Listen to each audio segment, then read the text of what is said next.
Punjabi radio USA ਸੁਣ ਰਹੇ ਸਾਰੇ ਹਿਮਾਨਯੋਗ ਅਤੇ ਸਤਿਕਾਰਤ ਸਰੋਤਿਆਂ ਨੂੰ ਪੰਜਾਬੀ ਰੇਡੀਓ USA ਦੀ ਟੀਮ ਅਤੇ ਮੇਰੇ ਰਾਜਕਨਵੀਰ ਸਿੰਘ ਵੱਲੋਂ ਆਪ ਜੀ ਨੂੰ ਬਹੁਤ ਪਿਆਰ ਸਤਿਕਾਰ ਸਹਿਤ ਦੋਨੋਂ ਜੋੜ ਕੇ ਨਿੱਘੀ ਜਿਹੀ ਸਤਿ ਸ੍ਰੀ ਅਕਾਲ ਸਭ ਨੂੰ ਜੀ ਨੂੰ ਆਖਦੇ ਹਾਂ। ਸੋ ਤੇ ਪ੍ਰੋਗਰਾਮ ਖਬਰ ਤੇ ਨਜ਼ਰ ਦੇ ਵਿੱਚ ਆਪ ਸਭ ਦਾ ਨਿੱਘਾ ਸਵਾਗਤ ਕਰਦੇ ਹਾਂ। ਅੱਜ ਸ਼ਨੀਚਰਵਾਰ ਦਾ ਦਿਨ ਅਤੇ ਆਪਣੇ ਨਾਲ ਜੁੜ ਚੁੱਕੇ ਨੇ ਮਿੰਟੂ ਗੁਰੂਸਰੀਆ ਜੀ ਮਲੋਟ ਸਟੂਡੀਓਜ਼ ਤੋਂ। ਮਿੰਟੂ ਜੀ ਨਿੱਘੀ ਜੀ ਆਇਆਂ ਨੂੰ ਪਿਆਰ ਭਰੀ ਸਤਿ ਸ੍ਰੀ ਅਕਾਲ ਜੀ। ਸ਼ੁਕਰੀਆ ਜੀ ਰਾਜਕਨਵੀਰ ਸਿੰਘ ਜੀ, ਸਾਰਿਆਂ ਨੂੰ ਸਤਿ ਸ੍ਰੀ ਅਕਾਲ। ਸਾਡੇ ਅੱਜ ਦੇ ਪ੍ਰੋਗਰਾਮ ਖਬਰ ਤੇ ਨਜ਼ਰ ਉਸ ਨੂੰ ਸਪਾਂਸਰ ਕਰਦੇ ਨੇ ਖਾਲਸਾ ਇੰਸ਼ੋਰੈਂਸ ਏਜੰਸੀ ਵਾਲੇ, ਜਿਨ੍ਹਾਂ ਦੇ ਕੋਲੋਂ ਤੁਸੀਂ ਹਰ ਇੱਕ ਤਰੀਕੇ ਦੀ ਇੰਸ਼ੋਰੈਂਸ ਕਰਵਾ ਸਕਦੇ ਹੋ। ਇੰਸ਼ੋਰੈਂਸ ਬਾਰੇ ਪਤਾ ਕਰਨ ਲਈ ਕਾਲ ਕਰੋ। ਇਹਨਾਂ ਦਾ ਨੰਬਰ 408-272-2500। ਕ੍ਰਿਸ਼ਨ ਧਨੋਤਾ ਜੀ ਯੂਬਾ ਸਿਟੀ ਤੋਂ, ਅਮਰਜੀਤ ਸਿੰਘ ਦਸਾਂਝ ਯੂਬਾ ਸਿਟੀ ਤੋਂ, ਸੁੱਚਾ ਸਿੰਘ ਫਰੈਜ਼ਨੋ ਤੋਂ, ਗੁਰਵਿੰਦਰ ਸਿੰਘ ਅਵਤਾਰ ਸਿੰਘ ਚਾਂਦੀ, ਆਰਨੋ ਐਕਸਪ੍ਰੈਸ ਵਾਲੇ ਕੋਚੈਲਾ ਤੋਂ, ਜੱਸੀ ਗਿੱਲ ਪਲੰਬਿੰਗ ਵਾਲੇ ਬੇਕਰਸਫੀਲਡ ਤੋਂ, ਪ੍ਰੀਤਮ ਸਿੰਘ ਤਲਵਿੰਦਰ ਸਿੰਘ ਗਿੱਲ ਬੇਕਰਸਫੀਲਡ ਤੋਂ, ਗੁਰਪਾਲ ਸੋਹਲ ਕਲੋਵਿਸ ਤੋਂ ਤੇ ਸਾਊਥ ਵੈਸਟ ਫਾਰਮੇਸੀ ਵਾਲੇ, ਜਿਨ੍ਹਾਂ ਦੀਆਂ ਬੇਕਰਸਫੀਲਡ ਵਿੱਚ 2 ਫਾਰਮੇਸੀਆਂ ਨੇ। ਹੋਰ ਜਾਣਕਾਰੀ ਲਈ ਇਹਨਾਂ ਨੂੰ ਕਾਲ ਕਰੋ 661-837-5700 ਦੇ ਉੱਤੇ। ਤੇ ਮਿੰਟੂ ਗੁਰਸਰੀਆ ਜੀ, ਆਪਾਂ ਗੱਲਬਾਤਾਂ ਦਾ ਸਿਲਸਿਲਾ, ਖਬਰਾਂ ਦਾ ਸਿਲਸਿਲਾ ਸ਼ੁਰੂ ਕਰਦੇ ਹਾਂ।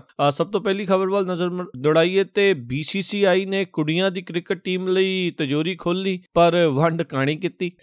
ਇਹੀ ਤੇ ਬਦਕਿਸਮਤੀ ਹੈ ਨਾ ਕਿ ਅਸੀਂ ਕੁੜੀਆਂ ਵਾਰੀ ਅੱਖ ਕਾਣੀ ਕਰ ਲੈਂਦੇ ਹਾਂ। ਜੇ ਅਸੀਂ ਵੰਡਾਂ ਹੀ ਸਹੀ ਕੀਤੀਆਂ ਹੁੰਦੀਆਂ ਤੇ ਫਿਰ ਅੱਜ ਇਹੋ ਜਿਹੀਆਂ ਤਰਾਸਦੀਆਂ ਕਿਉਂ ਸਾਹਮਣੇ ਆਉਂਦੀਆਂ ਕਿ ਅਜੇ ਵੀ 21ਵੀਂ ਸਦੀ ਦੇ ਵਿੱਚ ਜਾ ਕੇ ਵੀ ਕਈ ਵਾਰ ਇਹੋ ਜਿਹਾ ਸੁਣਨ ਨੂੰ ਮਿਲ ਜਾਂਦਾ, ਕਿਸੇ ਦੇ ਘਰੇ ਧੀ ਹੋਵੇ ਤੇ ਗੁਆਂਢੋ ਬਜ਼ੁਰਗ ਔਰਤਾਂ ਆ ਕੇ ਤੇ ਇਸ ਤਰ੍ਹਾਂ ਅਫਸੋਸ ਕਰਕੇ ਜਾਂਦੀਆਂ ਜਿੱਦਾਂ ਕੋਈ ਜੀ ਨਾ ਆਇਆ ਹੋਵੇ ਧਰਤੀ ਤੇ, ਸਗੋਂ ਕੋਈ ਜੀ ਗਿਆ ਹੋਵੇ। ਇਸ ਤਰ੍ਹਾਂ ਦਾ ਰੋਸ ਪੈ ਜਾਂਦਾ, ਇਸ ਤਰ੍ਹਾਂ ਦਾ ਇੱਕ ਸੋਗ ਪਸਰ ਜਾਂਦਾ। ਇਹੀ ਸੋਚ ਆ ਨਾ, ਕਿਉਂਕਿ ਅਸੀਂ ਨਿਗਾਹ ਕਾਣੀ ਰੱਖੀ ਹੋਈ ਹੈ। ਜੇ ਸਮਾਂਤਰ ਸਾਡੀ ਨਿਗਾਹ ਹੁੰਦੀ ਤੇ ਫਿਰ ਇਸ ਤਰ੍ਹਾਂ ਦੇ ਵਰਤਾਰੇ ਕਦੇ ਸਾਡੇ ਸਮਾਜ ਦੇ ਵਿੱਚ ਜਨਮ ਨਾ ਲੈਂਦੇ। ਜੇ ਜਨਮ ਲੈ ਲਿਆ ਸੀ ਤੇ ਫਿਰ ਬਹੁਤੀ ਚਿਰ ਠਹਿਰ ਦੇਣਾ। ਅਸਲ ਦੇ ਵਿੱਚ ਕੁੜੀਆਂ ਨੇ ਬਹੁਤ ਵੱਡੀ ਇੱਕ ਸਕਸੈਸ ਹਾਸਲ ਕੀਤੀ ਹੈ ਵਰਲਡ ਕੱਪ ਦੇ ਵਿੱਚ। ਕੁੜੀਆਂ ਦੇ ਇਸ ਵਰਲਡ ਕੱਪ ਦੇ ਵਿੱਚ ਉਹਨਾਂ ਨੇ ਸੈਮੀਫਾਈਨਲ 'ਚ ਆਸਟ੍ਰੇਲੀਆ ਨੂੰ ਹਰਾਇਆ, ਜਿਹੜੀ 6 ਵਾਰ ਦੀ ਵਰਲਡ ਚੈਂਪੀਅਨ ਜੀ। ਔਰ ਉਸ ਸੈਮੀਫਾਈਨਲ ਦੇ ਵਿੱਚ ਸਾਡੇ ਪੰਜਾਬ ਦੀ ਕੁੜੀ ਹੈ ਹਰਮਨਪ੍ਰੀਤ ਕੌਰ, ਉਹਨੇ ਕਮਾਲ ਦਾ ਪ੍ਰਦਰਸ਼ਨ ਕੀਤਾ। 171 ਰਨ ਬਣਾਏ ਆ। ਉਹ ਕੁੜੀ ਪਲੇਅਰ ਆਫ ਦੀ ਮੈਚ ਵੀ ਰਹੀ ਹੈ ਔਰ ਬਹੁਤ ਜ਼ਾਰਹਾਨਾ ਖੇਡਦੀ ਹੈ ਕੁੜੀ। ਚਲੋ, ਉਹ ਜਦੋਂ ਕੁੜੀਆਂ ਫਾਈਨਲ 'ਚ ਪਹੁੰਚ ਗਈਆਂ, ਉਹਨਾਂ ਦੀ ਟੱਕਰ ਇੰਗਲੈਂਡ ਦੇ ਨਾਲ ਹਾਰਨ ਜਿੱਤਣ, ਉੱਥੇ ਵੱਖਰੀ ਗੱਲ ਹੈ। ਇੱਥੇ ਇੱਕ ਚਰਚਾ ਛਿੜ ਗਈ। ਆਪਣੇ ਆਪ BCCI ਨੇ ਤਿਜੋਰੀ ਨਹੀਂ ਖੋਲੀ, ਤਿਜੋਰੀ ਵੀ ਧੱਕੇ ਦੇ ਨਾਲ ਖੁਲਾਈ ਗਈ ਆ।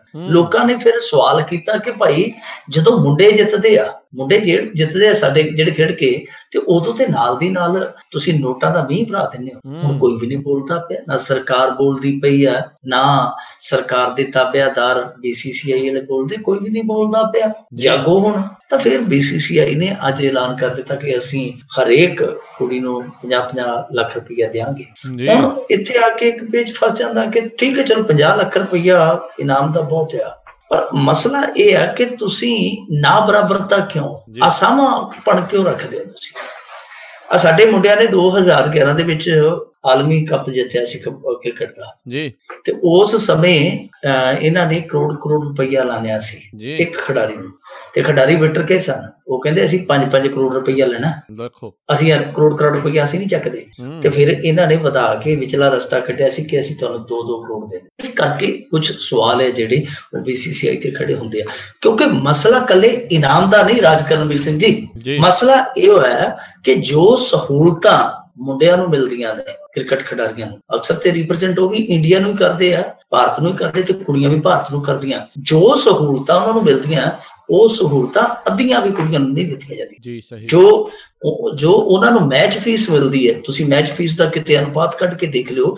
ਜੋ ਉਹਨਾਂ ਨੂੰ ਮੈਚ ਫੀਸ ਮਿਲਦੀ, ਮੈਚ ਫੀਸ ਦਾ ਭਾਵ ਹੁੰਦਾ ਤੁਸੀਂ ਜਿੱਤੋ ਜਾਂ ਹਾਰੋ, ਤੁਹਾਨੂੰ ਉਨੀ ਤੈਅ ਰਾਸ਼ੀ ਮਿਲਣੀ ਹੈ। ਤੁਸੀਂ ਟੀਮ 'ਚ ਖੇਡੋ ਜਾਂ ਨਾ ਖੇਡੋ, ਤੁਹਾਨੂੰ ਉਨੀ ਫੀਸ ਮਿਲਣੀ ਹੈ। ਜਦੋਂ ਤੁਸੀਂ ਟੀਮ 'ਚ ਸਿਲੈਕਟ ਹੋ ਗਏ ਤਾਂ ਉਸ ਫੀਸ ਦਾ ਤੇ ਕੁੜੀਆਂ ਦੀ ਫੀਸ ਦਾ ਜੇ ਤੁਸੀਂ ਦੇਖੋਗੇ ਫਰਕ, ਤੁਹਾਨੂੰ ਆਪ ਹੀ ਪਤਾ ਲੱਗ ਜਾਣਾ ਕਿ ਇੱਧਰ ਕਿੰਨੀ ਨਜ਼ਰਅੰਦਾਜ਼ੀ ਹੈ। ਔਰ ਇਹ ਕੱਲਾ ਇਸ ਪਾਸੇ ਨਹੀਂ, ਹੋਰ ਵੀ ਖੇਡਾਂ ਨੇ।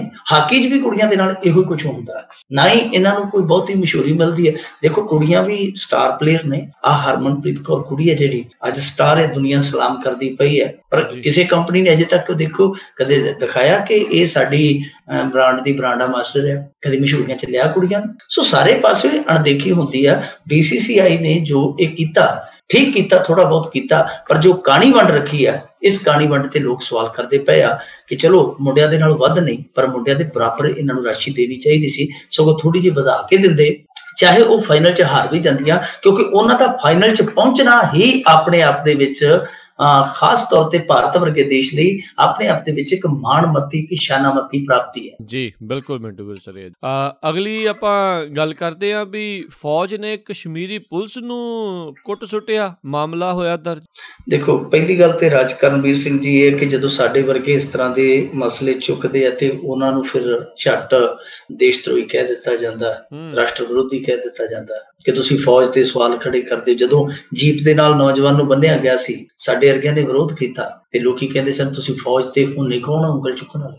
ਪਰ ਉਦੋਂ ਵੀ ਦੇਖੋ, ਇਹਨਾਂ ਦੇ ਆਪਣੇ ਹੀ ਜਿਹੜੇ ਸਾਬਕਾ ਅਧਿਕਾਰੀ ਸੀ ਉਹਨਾਂ ਨੇ ਆਖਿਆ ਕਿ ਬਹੁਤ ਗਲਤ ਕੀਤਾ ਫੌਜ। ਪਰ ਕੁਝ ਲੋਕ ਸੀਗੇ ਜਿਹੜੇ ਭਾਵਨਾਤਮਕ ਤੌਰ ਤੇ ਕਹੀ ਜਾਂਦੇ ਸੀ ਜਾਂ ਅਣਜਾਣਪੁਣੇ 'ਚ ਕਹੀ ਜਾਂਦੇ ਸੀ ਕਿ ਫੌਜ ਨੇ ਸਹੀ ਕੀਤਾ, ਤੇ ਔਰ ਫੌਜ ਕਦੇ ਗਲਤ ਕਰ ਹੀ ਨਹੀਂ ਸਕਦੀ, ਕਿਉਂਕਿ ਫੌਜ ਦੇਹ ਪੁਰਸ਼ਾਂ ਦੀ ਫੌਜ ਹੈ, ਉਹ ਤੇ ਉੱਤੋਂ ਉਤਰੇ ਹੋਏ ਫਰਿਸ਼ਤੇ ਆ, ਫੌਜ ਤੋਂ ਤੇ ਕਦੇ ਗਲਤੀ ਹੁੰਦੀ। ਸੋ ਮੈਂ ਕਹਿੰਦਾ ਕਿ ਫੌਜ ਤੇ ਸਗੋਂ ਜ਼ਿਆਦਾ ਅਨੁਸ਼ਾਸਨਬੱਧ ਹੋਣੀ ਚਾਹੀਦੀ ਹੈ। ਕਈ ਵਾਰੀ ਲੋਕ ਮਿਲਾਨ ਕਰ ਦਿੰਦੇ ਆ ਉਹਨਾਂ ਦਾ ਕਿ ਜੇ ਅੱਤਵਾਦੀ ਏਦਾਂ ਕਰਦੇ ਆ ਤੇ ਫਿਰ ਫੌਜ ਕਿਉਂ ਨਾ ਕਰੇ, ਜੇ ਪੁਲਿਸ ਏਦਾਂ ਕਰਦੀ ਤੇ ਫੌਜ ਕਿਉਂ ਨਾ ਕਰੇ। ਫੌਜ ਨਾ ਪੁਲਿਸ ਆ, ਨਾ ਉਹ ਅੱਤਵਾਦੀ ਹੈ। ਫੌਜ ਆ, ਫੌਜ ਅਨੁਸ਼ਾਸਨਬੱਧ ਫੋਰਸ ਆ। ਪਰ ਜੇ ਫੌਜ ਇਸ ਤਰ੍ਹਾਂ ਦੀਆਂ ਗਲਤੀਆਂ ਕਰੇ, ਰਾਜ ਕਰਨਵੀਰ ਸਿੰਘ ਜੀ, ਜੋ ਕਸ਼ਮੀਰ 'ਚੋਂ ਅਸੀਂ ਸੁਣਦੇ ਹਾਂ, ਪੜ੍ਹਦੇ ਹਾਂ, ਬਹੁਤ ਘੱਟ ਆਉਂਦਾ ਮੀਡੀਆ 'ਚ ਜੀ, ਪਰ ਜੋ ਉੱਥੋਂ ਚਰਚੇ ਨਿਕਲ ਕੇ ਆਉਂਦੇ ਨੇ ਬਾਹਰ, ਉਹ ਤੇ ਸਾਰੇ ਤੱਕ ਪਹੁੰਚਦੇ ਆ ਨਾ, ਸਾਰੇ ਤੱਕ ਪਹੁੰਚਦੇ ਆ, ਤੇ ਉਹਨਾਂ ਦੇ ਵਿੱਚ ਤੇ ਬਹੁਤ ਕੁਛ ਸੁਣਨ ਮਿਲਦਾ ਕਿ ਫੌਜੀ ਹੈ ਜਿਹੜੇ ਕਈ ਵਾਰੀ ਆਪਣੀਆਂ ਮਨਮਰਜ਼ੀਆਂ ਕਰਦੇ ਆ, ਤੇ ਜੇ ਉਹ ਉੱਠ ਕੇ ਪੁਲਿਸ ਵਾਲਿਆਂ ਨੂੰ ਕੁੱਟ ਘੱਤਦੇ ਆ ਤੇ ਇੰਨੀ ਬੁਰੀ ਤਰ੍ਹਾਂ ਕੁੱਟਦੇ ਥਾਣੇ ਦੇ ਵਿੱਚ ਵੜ ਕੇ, ਤੇ ਉਹਨਾਂ ਦਾ ਰਿਕਾਰਡ ਵੀ ਤੋੜ ਫੋੜ ਦਿੰਦੇ ਤੇ ਉਹਨਾਂ ਦੇ ਸਿਰ ਵੀ ਤੋੜ ਭੰਨ ਕਰਦੇ ਆ, ਤੇ ਫਿਰ ਆਮ ਬੰਦੇ ਦੇ ਉੱਤੇ ਉਹ ਨਾ ਚੜ੍ਹਦੇ ਹੋਣਗੇ। ਮੇਰੇ ਖਿਆਲ ਦੇ ਨਾਲ ਕਦੇ ਵੀ ਸੰਭਵ ਨਹੀਂ ਹੋਣਾ ਕਿ ਆਮ ਬੰਦੇ ਨੂੰ ਨਾਲ ਉਤਾਰਦੇ ਹੋਣਗੇ। ਇਹ ਇੱਕ ਸਵਾਲ ਆ। ਸੋ ਇਹ ਸੋਚਣ ਦਾ ਵਿਸ਼ਾ, ਵਿਚਾਰਨ ਦਾ ਵਿਸ਼ਾ।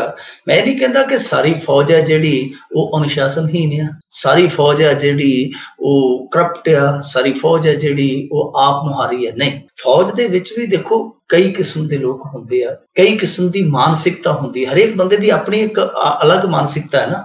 ਸੋ ਇਹ ਇੱਕ ਸਵਾਲ ਖੜਾ ਕਰਦਾ ਜੋ ਅੱਜ ਸਾਰਾ ਘਟਨਾਕ੍ਰਮ ਵਾਪਰਿਆ ਕਿ ਫੌਜੀਆਂ ਦੀ ਜਿਹੜੀ ਮਾਨਸਿਕਤਾ, ਖਾਸ ਤੌਰ ਤੇ ਜਿਹੜੇ ਕਸ਼ਮੀਰੀ ਮਾਨ ਕਰਦੇ ਪਏ, ਉੱਥੇ ਸੰਘਰਸ਼ ਕਰਦੇ ਪਏ ਫੌਜੀ, ਤਾਂ ਕਿ ਉਹਨਾਂ ਦੀ ਮਾਨਸਿਕਤਾ ਦਾ ਪੱਧਰ ਉਹੋ ਜਿਹਾ ਹੈ ਜਿਹੋ ਜਿਹਾ ਇੱਕ ਇਸ ਸੈਂਸਿਟਿਵ ਏਰੀਏ 'ਚ ਮਾਨਸਿਕ ਪੱਧਰ ਹੋਣਾ ਚਾਹੀਦਾ।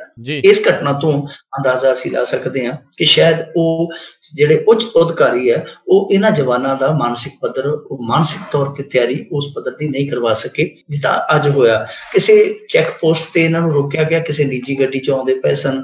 ਵੈਸੇ ਮੇਰੇ ਖਿਆਲ ਦੇ ਨਾਲ ਇਹਨਾਂ ਦੀ ਡਿਊਟੀ ਲੱਗੀ ਹੋਊਗੀ। ਅਮਰਨਾਥ ਯਾਤਰਾ ਵਾਲਾ ਜਿਹੜਾ ਰੂਟ ਹੈ ਉਧਰੋਂ ਪਰਤਦੇ ਪਏ ਸਨ ਬਾਲਟਾਲ ਵੱਲੋਂ, ਇਹਨਾਂ ਨੂੰ ਰੋਕਿਆ ਗਿਆ ਰਸਤੇ ਦੇ ਵਿੱਚ, ਕਿਉਂਕਿ ਨਿੱਜੀ ਗੱਡੀ ਸੀ, ਜਿਹੜੇ ਵੀ ਇਹਨਾਂ ਨੇ ਸਿਵਲ ਪਾਏ ਹੋਏ ਸੀਗੇ। ਇਹਨਾਂ ਨੇ ਰੋਕੀ ਨਹੀਂ ਗੱਡੀ ਚੈੱਕ ਪੋਸਟ ਤੇ, ਉਹਨਾਂ ਨੇ ਚੱਕ ਕੇ ਵਾਇਰਲੈਸ ਕਰ ਦਿੱਤੀ ਅਗਲੀ ਚੈੱਕ ਪੋਸਟ ਤੇ ਪੁਲਿਸ ਵਾਲਿਆਂ ਨੇ ਕਿ ਭਾਈ ਗੱਡੀ ਰੋਕ ਨਹੀਂ ਰਹੇ। ਉਹਨਾਂ ਨੇ ਫਿਰ ਅੱਗੇ ਲਾ ਕੇ ਤੇ ਗੱਡੀ ਰੋਕ ਲਈ। ਜਦੋਂ ਗੱਡੀ ਰੋਕੀ ਗਈ ਤੇ ਉੱਥੇ ਉਹਨਾਂ ਦੇ ਨਾਲ ਖਹਿਪਣ ਲੱਗ ਪਏ। ਉਹਨਾਂ ਨੇ ਆਖਿਆ ਕਿ ਸਾਨੂੰ ਹੁਕਮ ਹੋਇਆ ਇੱਥੋਂ ਅੱਗੇ ਨਹੀਂ ਤੁਸੀਂ ਜਾ ਸਕਦੇ, ਅੱਗੇ ਰਾਹ ਬੜਾ ਨਾਜ਼ੁਕ ਆ, ਅਸੀਂ ਇਸ ਤਰ੍ਹਾਂ ਨਹੀਂ ਜਾਣ ਦੇ ਸਕਦੇ ਤੁਹਾਨੂੰ। ਤੇ ਫਿਰ ਉਹਨਾਂ ਨੇ ਕੀ ਕੀਤਾ ਕਿ ਟੈਲੀਫੋਨ ਕਰ ਦਿੱਤਾ ਆਪਣੀ ਜਿਹੜੀ ਉਹਨਾਂ ਦੀ ਬਟਾਲੀਅਨ ਸੀ, ਉੱਥੋਂ ਹੋਰ ਆ ਗਏ। ਉਹਨਾਂ ਨੇ ਫਿਰ ਦੱਸਦੇ ਆ ਕਿ ਕੁੱਟ ਕੇ ਉਹ ਜਿਹੜੇ ਪੁਲਿਸੀਏ ਸੀ ਲੰਮੇ ਕਰ ਦਿੱਤੇ। ਫਿਰ ਥਾਣੇ ਦੇ ਵਿੱਚ ਚਲੇ ਗਏ, ਥਾਣੇ ਦੇ ਵਿੱਚ ਵੀ ਭੰਨ ਤੋੜ ਕੀਤੀ। ਕੁਝ ਪੁਲਿਸ ਮੁਲਾਜ਼ਮ, ਲਗਭਗ 7 ਫੱਟੜ ਹੋਇਆ, ਕੁਝ ਪੁਲਿਸ ਮੁਲਾਜ਼ਮ ਜਿਹੜੇ ਉਹ ਗੰਭੀਰ ਸੱਟਾਂ ਖਾ ਗਏ ਇਸ ਕਲੈਸ਼ ਦੇ ਵਿੱਚ। ਸੋ ਉਹ ਕੋਈ ਸਿਰ ਪੜਵਾਈ ਫਿਰਦਾ, ਕੋਈ ਬਾਂਹ ਤੜਵਾਈ ਫਿਰਦਾ, ਇਸ ਤਰ੍ਹਾਂ ਦਾ ਜੋ ਕੁਛ ਹੋਇਆ। ਹੁਣ ਉਸ ਮਸਲੇ ਦਾ ਇੱਕ ਸਭ ਤੋਂ ਸ਼ਰਮਨਾਕ ਪਹਿਲੂ ਇਹ ਆ ਕਿ ਪੁਲਿਸ ਵੱਲੋਂ ਆਰਮੀ ਦੇ ਇਹਨਾਂ ਜਵਾਨਾਂ ਤੇ ਪਰਚਾ ਕਟਾ ਦਿੱਤਾ ਗਿਆ। ਹੁਣ ਇਹ ਇੱਕ ਬੜੀ ਨਮੋਸ਼ੀ ਵਾਲੀ ਗੱਲ ਹੈ ਨਾ ਕਿਸੇ ਵੀ ਦੇਸ਼ ਦੀ ਫੌਜ ਲਈ ਕਿ ਪੁਲਿਸ ਆਰਮੀ ਤੇ ਪਰਚਾ ਕਰਾਵੇ, ਔਰ ਇੱਕ ਨਹੀਂ, ਆ ਕੁਛ ਮਹੀਨਿਆਂ ਦੇ ਅੰਦਰ ਇਹ ਦੂਜਾ ਪਰਚਾ, ਕਿਉਂਕਿ ਪਹਿਲਾ ਪਰਚਾ ਉਹ ਜਿਹੜਾ ਮੁੰਡਾ ਇਹਨਾਂ ਨੇ ਜੀਪ ਦੇ ਨਾਲ ਅੱਗੇ ਬੰਨਿਆ ਸੀਗਾ, ਉਸ ਮਾਮਲੇ 'ਚ ਵੀ ਆਰਮੀ ਤੇ ਪਰਚਾ ਦਰਜ ਹੋਇਆ ਸੀਗਾ। ਸੋ ਇਸ ਤਰ੍ਹਾਂ ਦਾ ਜਿਹੜਾ ਇਹ ਕੰਮ ਹੈ, ਭਾਵੇਂ ਕੁਛ ਲੋਕ ਕਰਦੇ ਫੌਜ ਦੇ ਵਿੱਚ, ਸਾਰੀ ਫੌਜ ਨੂੰ ਅਸੀਂ ਦੋਸ਼ੀ ਨਹੀਂ ਠਹਿਰਾ ਸਕਦੇ, ਪਰ ਕੁਛ ਲੋਕ ਜਿਹੜਾ ਇਹੋ ਜਿਹਾ ਕੰਮ ਕਰਦੇ ਆ ਉਹਨਾਂ ਨੂੰ ਡੱਕਣਾ ਚਾਹੀਦਾ, ਉਹਨਾਂ ਨੂੰ ਸਮਝਾਉਣਾ ਚਾਹੀਦਾ। ਜਿਵੇਂ ਮੈਂ ਤੁਹਾਨੂੰ ਕਿਹਾ ਕਿ ਉਹਨਾਂ ਨੂੰ ਮਾਨਸਿਕ ਤੌਰ ਤੇ ਤਿਆਰ ਕਰਨਾ ਚਾਹੀਦਾ ਕਿ ਤੁਸੀਂ ਕਿਤਨਾ ਵਿਚਰਨਾ ਇਸ ਇਲਾਕੇ ਦੇ ਵਿੱਚ, ਤੁਹਾਡੀਆਂ ਪਹਿਲਾਂ ਕਿਹੜੀਆਂ ਹੋਣੀਆਂ ਚਾਹੀਦੀਆਂ, ਤੁਹਾਡੀਆਂ ਪ੍ਰਾਥਮਿਕਤਾਵਾਂ ਕੀ ਹੋਣੀਆਂ ਚਾਹੀਦੀਆਂ, ਤੁਹਾਡੀਆਂ ਇਹ ਜਿਹੜੀਆਂ ਗੱਲ ਕਰਨ ਦੀਆਂ ਜਿਹੜੀਆਂ ਰੰਗਾਂ ਟੰਗਾਂ ਨੇ, ਤੁਹਾਡੀਆਂ ਵਿਚਰਨ ਦੀਆਂ, ਆਮ ਪਬਲਿਕ ਦੇ ਨਾਲ ਸੰਬੰਧ ਕਾਇਮ ਕਰਨ ਦੀਆਂ ਜਿਹੜੀਆਂ ਤੁਹਾਡੀਆਂ ਰੰਗਾਂ ਟੰਗਾਂ ਨੇ, ਉਹ ਕਿਸ ਤਰ੍ਹਾਂ ਦੀਆਂ ਹੋਣੀਆਂ ਚਾਹੀਦੀਆਂ। ਤਾਂ ਮੇਰੇ ਖਿਆਲ ਦੇ ਨਾਲ ਕਿਤੇ ਨਾ ਕਿਤੇ ਘਾਟ ਹੈ ਇਹ ਘੱਟ ਦੂਰ ਕਰਨੀ ਚਾਹੀਦੀ ਹੈ। ਪਰ ਜੋ ਹੋਇਆ ਮੰਦਭਾਗਾ ਹੋਇਆ, ਚਾਹੇ ਉਹ ਪੁਲਿਸ ਵਾਲਿਆਂ ਦੇ ਸੱਟਾਂ ਲੱਗੀਆਂ, ਚਾਹੇ ਆਰਮੀ ਮੈਨਸ ਦੇ ਪਰਚਾ ਦਰਜ ਹੋਇਆ, ਦੋਵੇਂ ਚੀਜ਼ਾਂ ਜਿਹੜੀਆਂ ਉਹ ਰੱਜ ਕੇ ਗਲਤ ਹੋਈਆਂ, ਇਹ ਨਹੀਂ ਸੀ ਹੋਣੀਆਂ ਚਾਹੀਦੀਆਂ। ਜੀ ਬਿਲਕੁਲ ਮਿੰਟੂ ਜੀ, ਬਿਲਕੁਲ ਜੀ। ਅਗਲੀ ਆਪਾਂ ਗੱਲ ਕਰੀਏ ਇਰਾਕ ਵਿੱਚ ਲਾਪਤਾ ਪੰਜਾਬੀਆਂ ਦੇ ਮੁੱਦੇ ਦੇ ਉੱਤੇ। ਬਾਜਵਾ ਨੇ ਕਿਹਾ ਸੁਸ਼ਮਾ ਸਵਰਾਜ ਨੇ ਦੇਸ਼ ਨੂੰ ਗੁੰਮਰਾਹ ਕੀਤਾ ਹੈ। ਚਲੋ ਪ੍ਰਤਾਪ ਸਿੰਘ ਬਾਜਵਾ ਹੋਰੀ ਪਤਾ ਤੇ ਲੱਗਿਆ ਕਿ ਹੈਗੇ ਆ, ਆਮ ਤੌਰ ਤੇ ਪਤਾ ਹੀ ਨਹੀਂ ਸੀ ਲੱਗਦਾ ਕਿ ਦੇਸ਼ ਦੇ ਵਿੱਚ ਹੈਗੇ ਨੇ ਜਾਂ ਕਿਤੇ ਵਿਦੇਸ਼ ਦੇ ਵਿੱਚ ਘੁੰਮਣ ਘਾਮਣ ਗਏ ਆ, ਪਰ ਅੱਜ ਉਹਨਾਂ ਨੇ ਇਸ ਮੁੱਦੇ ਨੂੰ ਚੁੱਕ ਕੇ ਆਪਣੀ ਹਾਜ਼ਰੀ ਦਰਜ ਕਰਵਾਈ ਹੈ। ਨਹੀਂ ਤੇ ਆਮ ਤੌਰ ਤੇ ਜਦੋਂ ਅਸੀਂ ਵੇਖਿਆ ਉਹ ਇੱਥੇ ਕਾਂਗਰਸ ਪ੍ਰਦੇਸ਼ ਪ੍ਰਧਾਨ ਹੁੰਦੇ ਸੀਗੇ, ਉਹਨਾਂ ਦਾ ਇੱਟ ਖੜਕਾ ਬਾਦਲਾਂ ਨਾਲ ਵੀ ਬਰੋਬਰ ਚੱਲਦਾ ਹੁੰਦਾ ਸੀ ਤੇ ਕੈਪਟਨ ਅਮਰਿੰਦਰ ਸਿੰਘ ਨਾਲ ਵੀ ਬਰੋਬਰ ਹੀ ਚੱਲਦਾ ਹੁੰਦਾ ਸੀ ਤੇ ਖੂਬ ਸੁਰਖੀਆਂ ਬਣਦੀਆਂ ਹੁੰਦੀਆਂ ਸਨ। ਤੇ ਉਸ ਤੋਂ ਬਾਅਦ ਕਾਂਗਰਸ ਵਾਲਿਆਂ ਨੂੰ ਪਤਾ ਸੀ ਕਿ ਜੇ ਬਾਜਵਾ ਇੱਥੇ ਰਿਹਾ ਤੇ ਇਹਨਾਂ ਦਾ ਪਿੱਟ ਸਿਆਪਾ ਉਹੀ ਰਹਿਣਾ, ਤੇ ਉਹਨਾਂ ਨੇ ਰਾਜ ਸਭਾ ਚ ਭੇਜ ਦਿੱਤਾ ਸੀਗਾ। ਸੋ ਹੁਣ ਰਾਜ ਸਭਾ ਦੇ ਵਿੱਚ ਆ, ਰਾਜ ਸਭਾ ਦੇ ਅੰਦਰ ਹੀ ਬੀਬੀ ਸੁਸ਼ਮਾ ਸਵਰਾਜ ਨੇ ਕੱਲ ਜਿਹੜੇ ਲਾਪਤਾ ਪੰਜਾਬੀ ਹੋਏ 39 ਇਰਾਕ ਅੰਦਰ, ਉਹਨਾਂ ਦਾ ਕੋਈ ਸਵਾਲ ਸੀਗਾ ਤੇ ਉਹ ਸਵਾਲ ਤੇ ਜਵਾਬ ਦਿੱਤਾ। ਹੁਣ ਪ੍ਰਤਾਪ ਸਿੰਘ ਬਾਜਵਾ ਨੇ ਇਸ ਮੁੱਦੇ ਨੂੰ ਚੁੱਕ ਲਿਆ ਤੇ ਇਸ ਮੁੱਦੇ ਤੇ ਬੀਬੀ ਸੁਸ਼ਮਾ ਸਵਰਾਜ ਕਿਤੇ ਨਾ ਕਿਤੇ ਕਸੂਤੀ ਫਸਦੀ ਨਜ਼ਰ ਆਉਂਦੀ ਹੈ। ਅਸਲ ਦੇ ਵਿੱਚ ਕੀ ਹੋਇਆ ਕਿ ਉਹ ਬੀਬੀ ਸੁਸ਼ਮਾ ਸਵਰਾਜ ਨੇ ਜਵਾਬ ਦਿੱਤਾ ਕਿ ਉਹ ਜਿਹੜੇ 39 ਲਾਪਤਾ ਪੰਜਾਬੀ ਨੇ ਉਹ ਜਿੰਦਾ ਨੇ ਔਰ ਜੇਲ੍ਹ ਦੇ ਵਿੱਚ ਨਜ਼ਰਬੰਦ ਨੇ। ਹੁਣ ਪ੍ਰਤਾਪ ਸਿੰਘ ਬਾਜਵਾ ਨੇ ਇਸ ਗੱਲ ਨੂੰ ਆਧਾਰ ਬਣਾ ਕੇ ਟਵੀਟ ਕਰ ਦਿੱਤਾ। ਉਹ ਕਹਿੰਦੇ ਕਿ ਕਿਸ ਜੇਲ੍ਹ ਦੀ ਗੱਲ ਕਰਦੇ ਆ, ਕਿਉਂਕਿ ਇਹ ਕਹਿੰਦੇ ਸੀ ਮਸੂਲ ਜੇਲ੍ਹ ਦੇ ਵਿੱਚ ਪਹਿਲਾਂ ਉਹ ਨਜ਼ਰਬੰਦ ਸੀ, ਉੱਥੋਂ ਉਹ ਫਿਰ ਅੱਗੇ ਕੋਈ ਬੰਦੂਸ਼ਾ ਜੇਲ੍ਹ ਉੱਤੇ ਲੈ ਗਏ। ਉਹ ਕਹਿੰਦੇ ਕਿ ਇੱਕ ਬਹੁਤ ਵੱਡਾ ਟੈਲੀਵਿਜ਼ਨ ਨੈਟਵਰਕ ਆ ਇੰਡੀਆ ਦਾ, ਉਹਨਾਂ ਨੇ ਆਪਣੀ ਖੋਜ ਰਿਪੋਰਟ ਦਿਖਾਈ ਹੈ ਕਿ ਉਹ ਜੇਲ੍ਹ ਹੈ ਜਿਹੜੀ ਉਹ IS ਨੇ ਬਹੁਤ ਲੰਮਾ ਸਮਾਂ ਪਹਿਲਾਂ ਹੀ ਤਬਾਹ ਕਰ ਦਿੱਤੀ ਸੀ ਤੇ ਉੱਥੇ ਤੇ ਕਿਸੇ ਦੇ ਬਚੇ ਹੋਣ ਦੀ ਉਮੀਦ ਹੈ ਹੀ ਨਹੀਂ। ਹੁਣ ਇਸ ਮੁੱਦੇ ਤੇ ਬੀਬੀ ਸੁਸ਼ਮਾ ਸਵਰਾਜ ਦਾ ਹਾਲੇ ਤੱਕ ਕੋਈ ਟਵੀਟ ਨਹੀਂ ਆਇਆ, ਨਹੀਂ ਤੇ ਅਕਸਰ ਉਹ ਟਵੀਟ ਤੇ ਝੱਟ ਰੀਟਵੀਟ ਕਰ ਦਿੰਦੇ ਆ, ਪਰ ਹਾਲ ਦੀ ਘੜੀ ਕੋਈ ਨਹੀਂ ਆਇਆ। ਪਰ ਇੱਥੇ ਕਈ ਤਰ੍ਹਾਂ ਦੇ ਸਵਾਲ ਖੜੇ ਹੁੰਦੇ ਪਏ ਰਾਜਕਰਨਵੀਰ ਸਿੰਘ ਜੀ। ਪਹਿਲੀ ਗੱਲ ਤੇ ਇਹ ਆ ਕਿ 3 ਸਾਲਾਂ 'ਚ ਇਹਨਾਂ ਨੇ ਇਹ ਕਦੇ ਨਹੀਂ ਦੱਸਿਆ ਉਹਨਾਂ ਦੇ ਘਰਦਿਆਂ ਨੂੰ ਕਿ ਉਹ ਕਿੱਥੇ ਨੇ, ਐਗਜ਼ੈਕਟ ਜਗ੍ਹਾ ਹੀ ਨਹੀਂ ਦੱਸ ਸਕੇ ਕਿ ਉਹ ਕਿਸੇ ਜੇਲ੍ਹ ਦੇ ਵਿੱਚ ਨਜ਼ਰਬੰਦ ਨੇ ਜਾਂ ਉਹ IS ਲੜਾਕਿਆਂ ਦੇ ਕਬਜ਼ੇ ਹੇਠ ਨੇ ਜਾਂ ਉਹ ਕਿਤੇ ਲੁਕੇ ਛਿਪੇ ਬੈਠੇ ਆ। ਕੋਈ ਐਗਜ਼ੈਕਟ ਲੋਕੇਸ਼ਨ ਨਹੀਂ ਦੱਸ ਸਕੇ। ਦੂਜੀ ਗੱਲ ਕਿ ਵਾਰ-ਵਾਰ ਬਿਆਨ ਬਦਲਨੇ, ਕਦੇ ਜੇਲ੍ਹ ਦੇ ਵਿੱਚ ਨੇ ਜੀ, ਕਦੇ IS ਦੇ ਕਬਜ਼ੇ ਹੇਠ। ਤੀਜੀ ਗੱਲ ਇਹ ਆ ਕਿ ਕਦੇ ਇਹਨਾਂ ਨੇ ਇਹ ਨਹੀਂ ਦੱਸਿਆ ਕਿ ਇਹਨਾਂ ਪੰਜਾਬੀਆਂ ਨੂੰ ਵਾਪਸ ਲਿਆਉਣ ਲਈ ਉਹਨਾਂ ਨੇ ਕੀ ਕੀਤਾ ਹੁਣ ਤੱਕ ਦਿੱਲੀ ਵਾਲਿਆਂ ਨੇ। ਇਹ ਕਦੇ ਵੀ ਨਹੀਂ ਦੱਸਿਆ ਕਿ ਸਾਡੀ ਕਿੱਥੋਂ ਤੱਕ ਪਹੁੰਚ ਹੋਈ ਹੈ, ਕਿੱਥੋਂ ਤੱਕ ਸਾਨੂੰ ਸਿੱਟੇ ਪੋਜ਼ਿਟਿਵ ਮਿਲੇ ਆ, ਕਿੱਥੋਂ ਤੱਕ ਸਾਨੂੰ ਸਿੱਟੇ ਨੈਗੇਟਿਵ ਮਿਲੇ ਆ। ਸੋ ਕਦੇ ਵੀ ਇਹ ਚੀਜ਼ਾਂ ਨਹੀਂ ਦੱਸੀਆਂ।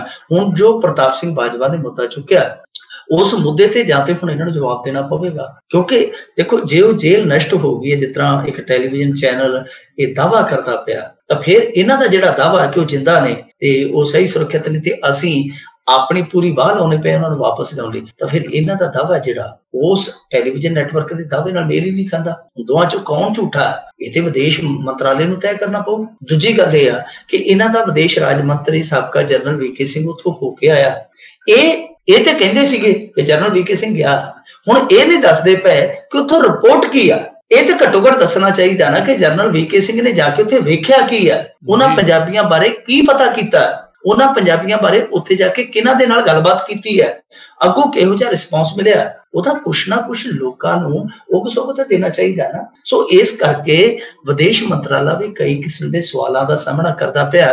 ਪਰ ਪ੍ਰਤਾਪ ਸਿੰਘ ਬਾਜਵਾ ਨੇ ਜਿਹੜਾ ਇਹ ਟਵੀਟ ਕਰਕੇ ਇਹ ਗੱਲ ਕਹਿ ਦਿੱਤੀ ਹੈ ਕਿ ਬੀਬੀ ਸੁਸ਼ਮਾ ਸਵਰਾਜ ਹੈ ਜਿਹੜੀ ਪੂਰੇ ਭਾਰਤ ਨੂੰ ਗੁੰਮਰਾਹ ਕਰਦੀ ਪਈ ਹੈ ਤੇ ਅਸੀਂ ਇਹਦੇ ਖਿਲਾਫ, ਉਹ ਕਹਿੰਦੇ ਆ ਕਿ ਵਿਸ਼ੇਸ਼ ਅਧਿਕਾਰ ਹਨਣ ਦਾ ਮਤਾ ਵੀ ਲੈ ਕੇ ਆਵਾਂਗੇ ਰਾਜ ਸਭਾ ਦੇ ਵਿੱਚ। ਇਹਨੇ ਰਾਜ ਸਭਾ ਦੇ ਵਿੱਚ ਝੂਠ ਬੋਲਿਆ। ਸੋ ਇਹ ਜਿਹੜਾ ਪ੍ਰਤਾਪ ਸਿੰਘ ਬਾਜਵਾ ਦਾ 2 ਲਾਈਨਾਂ ਦਾ 3 ਲਾਈਨਾਂ ਦਾ ਟਵੀਟ ਹੈ ਨਾ, ਇਹ ਟਵੀਟ ਹੈ ਜਿਹੜਾ ਉਹ ਸਮਝ ਲਓ ਕਿ ਇਹ ਦੁੱਖਾਂ ਦਾ ਟਵੀਟ ਆ। ਬੀਬੀ ਸੁਸ਼ਮਾ ਸਵਰਾਜ ਲਈ ਔਖਾ ਹੋ ਜਾਣਾ ਹੁਣ ਇਸ ਗੱਲ ਨੂੰ ਸਾਫ਼ ਕਰਨਾ ਕਿ ਆਖਰ ਵਿਦੇਸ਼ ਮੰਤਰਾਲੇ ਨੇ ਵਾਰ-ਵਾਰ ਬਿਆਨ ਕਿਉਂ ਬਦਲੇ ਆ, ਜਿਹੜੀਆਂ ਵੀ ਹੁਣ ਤੱਕ ਕੋਸ਼ਿਸ਼ਾਂ ਹੋਈਆਂ ਉਹ ਜਨਤਕ ਕਿਉਂ ਨਹੀਂ ਕੀਤੀਆਂ, ਉਹਨਾਂ ਤੇ ਪਰਦਾਪੋਸ਼ੀ ਕਿਉਂ ਕੀਤੀ ਗਈ ਹੈ। ਜੀ ਅਗਲੀ ਆਪਾਂ ਮਿੰਟੂ ਗੁਰਸਰੇ ਜੀ ਗੱਲ ਉਸ ਤੇ ਵੱਲ ਵਧਦੇ ਹਾਂ। ਕੈਗ ਦਾ ਖੁਲਾਸਾ, ਭਾਰਤ ਵਿੱਚ ਕੰਮ ਕਰਦਿਆਂ ਟੈਲੀਕਾਮ ਕੰਪਨੀਆਂ ਨੇ ਦਿਖਾਈ ਹਜ਼ਾਰਾਂ ਕਰੋੜ ਘੱਟ ਆਮਦਨ।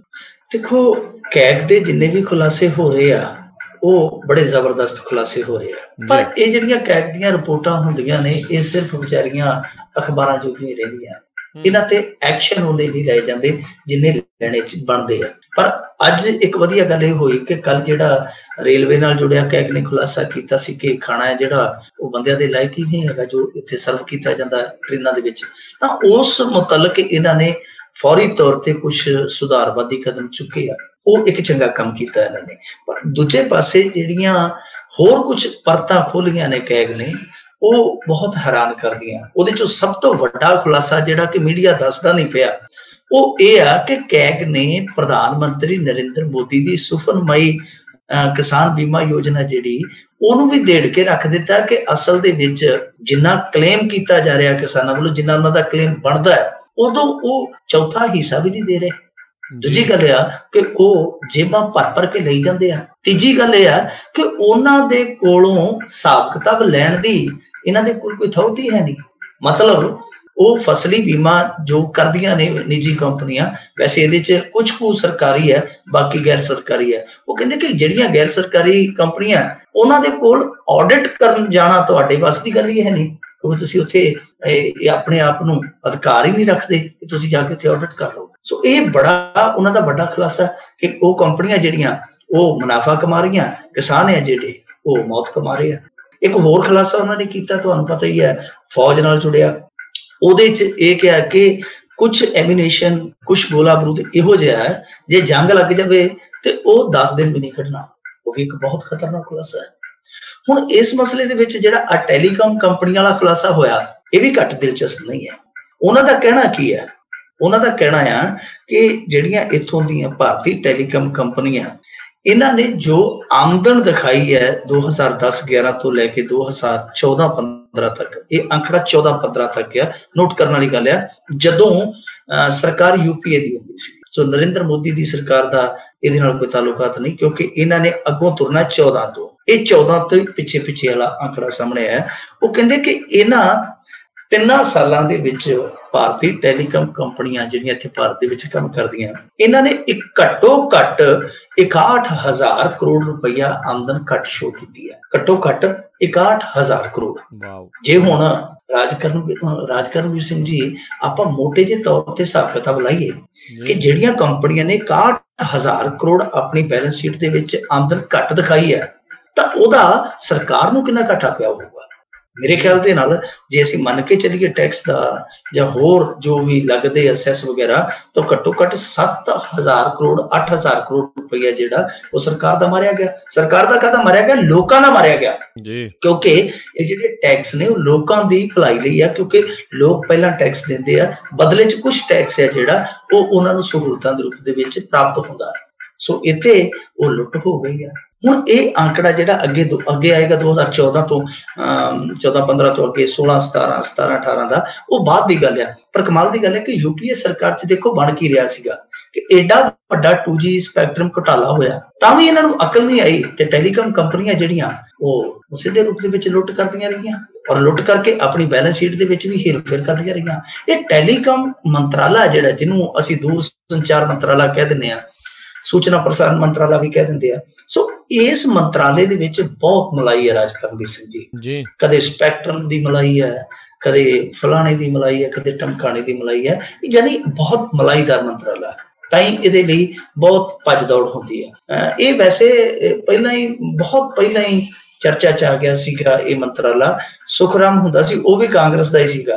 PV ਨਰਸਿਮਹਾ ਰਾਓ ਦੀ ਜਦੋਂ ਸਰਕਾਰ ਹੁੰਦੀ ਸੀ, ਸਭ ਤੋਂ ਪਹਿਲਾਂ ਟੈਲੀਕਾਮ ਘੁਟਾਲਾ ਉਦੋਂ ਸਾਹਮਣੇ ਆਇਆ ਸੀ। ਉਦੋਂ ਇਹ ਟੈਲੀਕਾਮ ਕੰਪਨੀਆਂ ਤੋਂ ਰਿਸ਼ਵਤ ਲੈਂਦਾ ਫੜਿਆ ਗਿਆ ਸੀ 5 ਲੱਖ ਰੁਪਇਆ, ਮੁੜ ਕੇ ਸਜ਼ਾ ਵੀ ਹੋਈ ਸੀ ਸੁਖਰਾਮ ਨੂੰ। ਉਦੋਂ ਭਾਰਤੀ ਜਨਤਾ ਪਾਰਟੀ ਨੇ ਬਹੁਤ ਰੌਲਾ ਪਾਇਆ ਸੀ, ਪਰ ਬਾਅਦ ਦੇ ਵਿੱਚ ਜਿਹਦੇ ਖਿਲਾਫ ਰੌਲਾ ਪਾਇਆ ਸੀ, ਮੁੜ ਕੇ ਉਹਨੂੰ ਹੀ ਹੱਥ ਫੜ ਕੇ ਨਾਲ ਤੋਰ ਲਿਆ ਸੀਗਾ। ਸੋ ਇਹ ਜਿਹੜਾ ਟੈਲੀਕਾਮ ਦਾ ਇਹ ਮਸਲਾ ਹੈ, ਬਹੁਤ ਲੰਮੇ ਚਿਰ ਤੋਂ ਆਉਂਦਾ ਹੈ ਸਵਾਲਾਂ ਦੇ ਘੇਰੇ 'ਚ। ਕਦੇ ਘੁਟਾਲਾ ਹੋ ਗਿਆ, ਕਦੇ ਮਨਮਾਫਕ ਕੰਪਨੀਆਂ ਨੂੰ ਫਾਇਦਾ ਪਹੁੰਚਾਉਣ ਦਾ ਜਿਹੜਾ ਉਹ ਰੌਲਾ ਪੈ ਜਾਂਦਾ। ਹੁਣ ਜੇ ਇਹ ਕੰਪਨੀਆਂ ਦੇਖੀਏ ਜਿਨ੍ਹਾਂ ਦਾ ਸਿੱਧੇ ਰੂਪ ਦੇ ਵਿੱਚ ਨਾਂ ਆਉਂਦਾ, ਇਹਦੇ ਵਿੱਚ ਏਅਰਟੈਲ ਵੀ ਹੈ, ਵੋਡਾਫੋਨ ਵੀ ਹੈ, ਰਿਲਾਇੰਸ ਵੀ ਹੈ, ਇਸ ਤਰ੍ਹਾਂ ਦੀਆਂ ਹੋਰ ਕੰਪਨੀਆਂ। ਇਹਦਾ ਮਤਲਬ ਹੈ ਕਿ ਬਹੁਤ ਸਾਰਾ ਹੇਰ-ਫੇਰ ਹੈ ਜਿਹੜਾ ਹਾਲੇ ਚੱਲੀ ਜਾਂਦਾ। ਪਰ ਇਹ ਜਿਹੜੀਆਂ ਕੈਗ ਦੀਆਂ ਰਿਪੋਰਟਾਂ ਨੇ, ਮੈਂ ਜਿਵੇਂ ਅੱਗੇ ਕਿਹਾ ਕਿ ਇਹਨਾਂ ਰਿਪੋਰਟਾਂ ਨੂੰ ਰੱਦੀ ਦੀ ਟੋਕਰੀ 'ਚ ਨਹੀਂ ਸੁੱਟਣਾ ਚਾਹੀਦਾ। ਇਹ ਜਿਹੜੀਆਂ ਰਿਪੋਰਟਸ ਨੇ, ਇਹਨਾਂ ਦਾ ਪੋਸਟਮਾਰਟਮ ਹੋਣਾ ਚਾਹੀਦਾ। ਪੋਸਟਮਾਰਟਮ ਹੋਣ ਤੋਂ ਬਾਅਦ ਇਹ ਪਤਾ ਲੱਗਣਾ ਚਾਹੀਦਾ ਕਿ ਜੋ ਭਾਰਤ ਨੂੰ ਸੱਟ ਪਹੁੰਚੀ ਹੈ ਉਹਦਾ ਕਾਰਨ ਕੀ ਹੈ, ਤੇ ਫਿਰ ਉਸ ਕਾਰਨ ਨੂੰ ਵੀ ਦੂਰ ਕਰਨਾ ਚਾਹੀਦਾ। ਤੇ ਜਿਨ੍ਹਾਂ ਲੋਕਾਂ ਨੇ ਇਸ ਤਰ੍ਹਾਂ ਦੀ ਲੁੱਟ ਖਸੁੱਟ ਕੀਤੀ ਹੈ ਉਹਨਾਂ ਦੇ ਗਲ 'ਚ ਰੱਸਾ ਪਾ ਕੇ ਉਹਨਾਂ ਤੋਂ ਵਸੂਲੀ ਕਰਨੀ ਚਾਹੀਦੀ ਹੈ। ਜੀ। ਅਗਲੀ ਗੱਲ ਕਰੀਏ, ਮਿਲਰਾਂ ਤੋਂ 4500 ਕਰੋੜ ਉਗਰਾਉਣ ਦੇ ਲਈ ਲਿਆਈ ਜਾ ਰਹੀ ਹੈ ਨਵੀਂ ਪਾਲਿਸੀ। ਇਹ ਜਿਹੜਾ 4500 ਕਰੋੜ ਰੁਪਈਆ ਨਾ ਬਹੁਤ ਲੰਮੇ ਸਮੇਂ ਤੋਂ ਅੜਿਆ ਪਿਆ। ਹੁੰਦਾ ਕੀ ਹੈ ਕਿ ਜਿਹੜੇ ਸ਼ੈਲਰ ਨੇ ਆਪਣੇ ਪੰਜਾਬ ਦੇ ਵਿੱਚ ਲੱਗੇ, ਜੋ ਮਿਲਿੰਗ ਕਰਦੇ ਆ, ਝੋਨਾ ਮਿਲਿੰਗ ਕਰਦੇ ਆ, ਉਹਨਾਂ ਨੂੰ ਮਾਲ ਦਿੱਤਾ ਜਾਂਦਾ, ਅਲਾਟ ਕੀਤਾ ਜਾਂਦਾ ਝੋਨਾ। ਉਹ ਫਿਰ ਝੋਨੇ ਨੂੰ ਉਹ ਸੋਧ ਕੇ, ਛਿਲਕਾ ਵਗੈਰਾ ਲਾ ਕੇ ਸੋਧ ਕੇ ਚੌਲ ਹੈ ਜਿਹੜਾ ਉਹ ਮਿਲਿੰਗ ਕਰਕੇ ਸਰਕਾਰ ਨੂੰ ਵਾਪਸ ਕਰਦੇ ਆ। ਉਹਦੇ ਵਿੱਚ ਉਹਨਾਂ ਦਾ ਕਮਿਸ਼ਨ ਹੁੰਦਾ, ਪ੍ਰੋਫਿਟ ਹੁੰਦਾ, ਜੋ ਵੀ ਹਿਸਾਬ ਕਿਤਾਬ ਉਹ ਲੱਗ ਗਿਆ। ਇੱਕ ਤੈਅ ਸਮਾਂ ਹੁੰਦਾ, ਇੱਕ ਤੈਅ ਨਵੀਂ ਹੁੰਦੀ ਹੈ ਕਿ ਇੰਨੇ ਸਮੇਂ 'ਚ ਜਿੰਨਾ ਵੀ ਚੌਲ ਬਣਦਾ ਉਹਦਾ ਹਿਸਾਬ ਕਿਤਾਬ ਨਾਲ ਕਿ ਤੁਹਾਨੂੰ ਇੰਨਾ ਝੋਨਾ ਦਿੱਤਾ, ਇਹਦਾ ਇੰਨਾ ਚੌਲ ਬਣਦਾ, ਉਹ ਸਰਕਾਰ ਨੂੰ ਤੈਅ ਸਮੇਂ ਤੇ ਵਾਪਸ ਕਰਨਾ ਹੁੰਦਾ ਹੈ। ਹੋਇਆ ਇਹ ਕਿ 1994 ਤੋਂ ਲੈ ਕੇ ਹੁਣ ਤੱਕ ਇਹਦੇ 'ਚ ਕੋਈ ਕਾਂਗਰਸ ਸਰਕਾਰ ਜਾਂ ਇਕੱਲੀ ਅਕਾਲੀ ਸਰਕਾਰ, ਅਸੀਂ ਕਿਸੇ ਨੂੰ ਦੋਸ਼ੀ ਨਹੀਂ ਠਹਿਰਾ ਸਕਦੇ। ਸਾਰੇ ਹੀ ਜਿਹੜੇ ਆਏ ਆ ਉਹਨਾਂ ਨੇ ਇੱਕੋ ਰੱਸੇ ਆਪਣੇ ਆਪ ਨੂੰ ਬੰਨ੍ਹੀ ਰੱਖਿਆ। 1994 ਤੋਂ ਲੈ ਕੇ ਹੁਣ ਤੱਕ ਦੱਸਦੇ ਆ ਕਿ ਬਹੁਤ ਸਾਰੇ ਸ਼ੈਲਰ ਸੀਗੇ ਜਿਹੜੇ ਮਿਲਣ ਲਈ ਝੋਨੇ ਗਏ ਆ, ਉਹਨਾਂ ਦੇ ਵਿੱਚ ਹੇਰ-ਫੇਰ ਕਰ ਗਏ।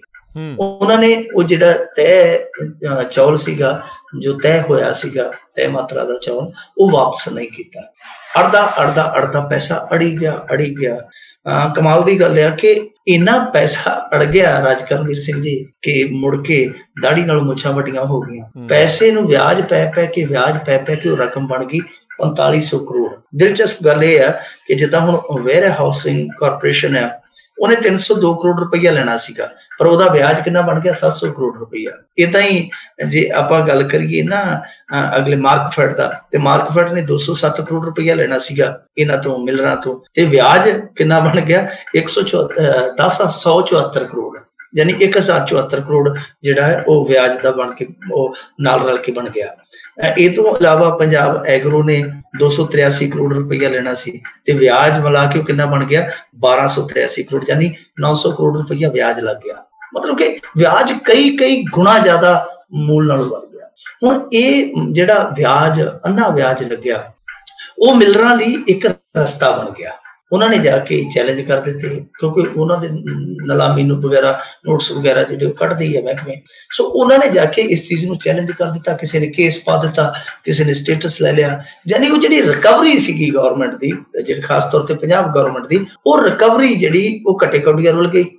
ਬਾਅਦ ਦੇ ਵਿੱਚ ਹੁਣ ਜਿਹੜੀ ਇਹ ਸਰਕਾਰ ਆਈ ਹੈ, ਜਦੋਂ ਇਹਨੇ ਖਾਤੇ ਖੋਲੇ ਕਿ ਕਿੱਧਰ ਪੈਸਾ ਜਿਹੜਾ ਅੜਿਆ ਪਿਆ, ਕਿਹੜੀਆਂ ਖੂੰਜਾਂ ਦੇ ਵਿੱਚ ਮਾਲ ਪਿਆ, ਮਾਇਆ ਪਈ ਹੈ, ਤੇ ਅਸੀਂ ਉਹਨਾਂ ਖੂੰਜਾਂ ਚ ਲਿਆ ਕੇ ਤੇ ਖਜ਼ਾਨੇ ਚ ਜਮਾ ਕਰਾ ਸਕੀਏ, ਕੁਛ ਨਾ ਕੁਛ ਸਾਡਾ ਹੱਥ ਹੌਲਾ ਹੋ ਜਾਊ, ਕੋਈ ਗੱਡੀ ਮਾੜੀ ਮੋਟੀ ਤੁਰਦੀ ਹੋ ਜਾਊਗੀ। ਫਿਰ ਹੁਣ ਇਹਨਾਂ ਨੇ ਇਸ ਬਾਬਤ ਇੱਕ ਨਵੀਂ ਪਾਲਿਸੀ ਲਿਆਂਦੀ ਹੈ, ਮਤਲਬ ਕਿ ਜਿਹੜੇ ਅਦਾਲਤੀ ਕੇਸ ਆ ਉਹ ਮਿਲਰਾਂ ਨੂੰ ਕਿਹਾ ਕਿ ਆਪਾਂ ਬਹਿ ਕੇ ਨਿਪਟ ਲੈਂਦੇ ਆ, ਤੁਸੀਂ ਥੋੜੀ ਜਿਹੀ ਰਾਇਤ ਸਾਨੂੰ ਦਿਓ, ਅਸੀਂ ਥੋੜੀ ਜਿਹੀ ਰਾਇਤ ਤੁਹਾਨੂੰ ਦਿੰਦੇ ਆ, ਫਿਰ ਮਿਲੇ ਸੁਰ ਮੇਰਾ ਤੁਮਾਰਾ ਤੋ ਬਨੇ ਸੁਰ ਹਮਾਰਾ, ਵੀ ਅਸੀਂ ਮਿਲ ਜੁਲ ਕੇ ਅਸੀਂ ਇਹ ਸਾਰਾ ਕੁਛ ਕਰ ਲੈਂਦੇ ਆ, ਰਸਤਾ ਕੱਢ ਲੈਂਦੇ ਆ। ਸੋ ਇਹਨਾਂ ਨੇ ਹੁਣ ਇੱਕ ਨਵੀਂ ਪਾਲਿਸੀ ਲਿਆਂਦੀ ਹੈ, ਮਤਲਬ ਉਹਦੇ ਚ ਇਹ ਆ ਕਿ ਜੇ ਕਿਸੇ ਨੇ 90% ਮਾਲ ਵਾਪਸ ਕਰ ਦਿੱਤਾ ਤੇ ਉਹਨੂੰ ਸਧਾਰਨ ਵਿਆਜ ਲੱਗਣਾ ਬਿਲਕੁਲ, ਔਰ ਵਿਆਜ ਦੇ ਵਿੱਚ ਵੀ 50% ਉਹ ਕਹਿੰਦੇ ਅਸੀਂ ਤੁਹਾਨੂੰ ਛੂਟ ਦੇ ਦਿਆਂਗੇ। ਜਿਨ੍ਹਾਂ ਮਿਲਰਾਂ ਨੇ 70 ਤੋਂ 99% ਝੋਨਾ ਜਿਹੜਾ ਉਹ ਦੇ ਦਿੱਤਾ ਮਿਲਿੰਗ ਕਰਕੇ, ਉਹਨਾਂ ਲਈ ਇੱਕ ਵੱਖਰਾ ਬਣਾ ਦਿੱਤਾ ਕ੍ਰਾਈਟੇਰੀਆ ਕਿ ਤੁਹਾਨੂੰ ਇੰਨਾ ਵਿਆਜ ਲੱਗੇਗਾ।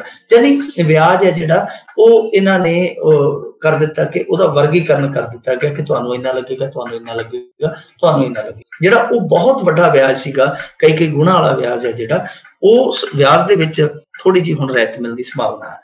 ਸੋ ਇਹ ਦੇਖਦੇ ਆ ਕਿ ਅੱਗੋਂ ਹੁਣ ਉਹਨਾਂ ਦਾ ਕਿੰਨਾ ਕੁ ਰਿਸਪੌਂਸ ਵਧੀਆ ਆਏਗਾ। ਜੇ ਇਹ ਬੈਠ ਕੇ ਨਿਪਟ ਜਾਂਦਾ ਮਸਲਾ, 4500 ਕਰੋੜ ਦੀ ਜਗ੍ਹਾ ਤੇ ਮੰਨ ਲਓ ਜੇ 1500 ਕਰੋੜ ਵੀ ਲੈ ਜਾਣ, ਵਿਆਜ ਛਡਾ ਕੇ ਮਾਫੀਆਂ ਕਰਕੇ, ਮੰਨ ਲਓ ਤੀਜਾ ਹਿੱਸਾ ਵੀ ਲੈ ਜਾਂਦੇ ਕੈਪਟਨ ਅਮਰਿੰਦਰ ਸਿੰਘ ਹੋਰੀ, ਤੇ ਮੈਂ ਕਹਾਂਗਾ ਕਿ ਬਹੁਤ ਵੱਡੀ ਪ੍ਰਾਪਤੀ ਇਸ ਕਰਕੇ ਆ ਕਿਉਂਕਿ ਇੱਕ ਤੇ ਆ ਜਿਹੜੀ ਕਾਨੂੰਨੀ ਲੜਾਈ ਲੜਦੀ ਹੈ ਸਰਕਾਰ, ਇਹਨਾਂ ਦੇ ਵਕੀਲ ਹੈ ਜਿਹੜੇ, ਉਹ ਵਕੀਲ ਐਸੇ ਵਕੀਲ ਹੁੰਦੇ ਆ ਜਿਨ੍ਹਾਂ ਦੀਆਂ ਪੇਸ਼ੀਆਂ ਜਿਹੜੀਆਂ ਉਹ ਲੱਖਾਂ ਨੂੰ ਪੈਂਦੀਆਂ ਨੇ।